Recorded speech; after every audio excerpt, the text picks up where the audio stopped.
ఆంధ్రప్రదేశ్ రాష్ట్రంలో సంక్షేమ పథకాల అమలుపైన ఏపీ సీఎం చంద్రబాబు నాయుడు చేసిన వ్యాఖ్యలపైన వైసీపీ నేతల నుంచి తీవ్ర వ్యతిరేకత వ్యక్తమవుతుంది.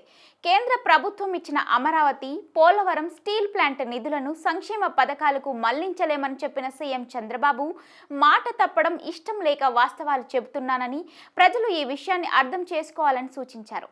అయితే చంద్రబాబు వ్యాఖ్యలపైన వైసీపీ నేత భూమన కరుణాకర్ రెడ్డి తీవ్ర స్థాయిలో విరుచుకుపడ్డారు. చంద్రబాబు అబద్ధాల మాటలపైన డిప్యూటీ సీఎం పవన్ కళ్యాణ్ సమాధానం చెప్పాలని భూమన డిమాండ్ చేశారు. చంద్రబాబు అబద్ధాలు చెప్పినందుకు ఇప్పుడు పవన్ కళ్యాణ్ ఏ గుడి మెట్లు కడుగుతారో చెప్పాలంటూ సెటైర్లు వేశారు. ఎన్నికలకు ముందు అధికారంలోకి వస్తే సూపర్ 6 హామీలను ఇస్తామని ప్రకటించి ఇప్పుడు ఆర్థిక పరిస్థితి బాగాలేదని అబద్ధాలు చెప్పడం ఎంతవరకు సమంజసమని చంద్రబాబుపై భూమన మండిపడ్డారు. చంద్రబాబు మరోమారు ప్రజలను వెన్నుపోటు పొడిచారని, నీతి ఆయోగ్ పేరుతో సూపర్ 6 పథకాలు అమలు చేయలేనని మోసం చేస్తున్నారని అన్నారు. గత ఎన్నికల ప్రచార సమయంలో ఆంధ్రప్రదేశ్ రాష్ట్ర ఆర్థిక పరిస్థితి ఏమిటో చంద్రబాబుకు, పవన్ కళ్యాణ్కు తెలియదా అంటూ ప్రశ్నించారు.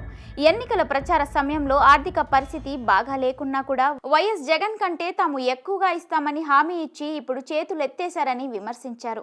ఎన్ని ఇబ్బందులు ఉన్నా ఇస్తామని చెప్పి మళ్ళీ ఇప్పుడు కొత్త అబద్ధాలకు తెర తీశారని చెప్పారు.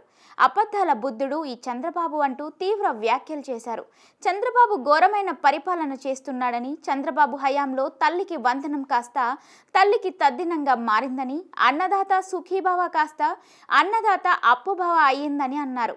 ఏరు దాటాకే ఓడమల్లన్న, ఏరు దాటాక బోడిమల్లన్న అన్నట్టు చంద్రబాబు తీరు ఉందని, రాష్ట్ర ప్రజలకు ఆయన తీరని ద్రోహం చేశాడని మండిపడ్డారు.